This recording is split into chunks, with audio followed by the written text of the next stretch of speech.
Hands up. That's it. Peck her a little with your snaffle. Your pinky fingers. Shorten your snaffle just a touch.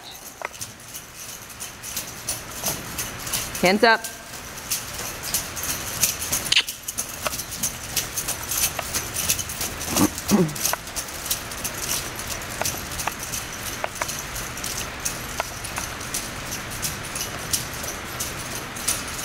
Hands a little higher. Shorten your snaffle rein, the fat one by your pinkies just a bit, because see how she's sort of diving down a little?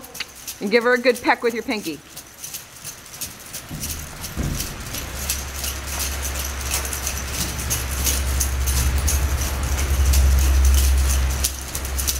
Hands up, atta girl.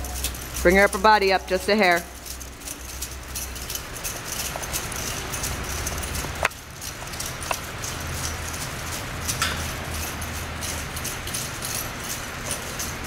You can go ahead and let her walk.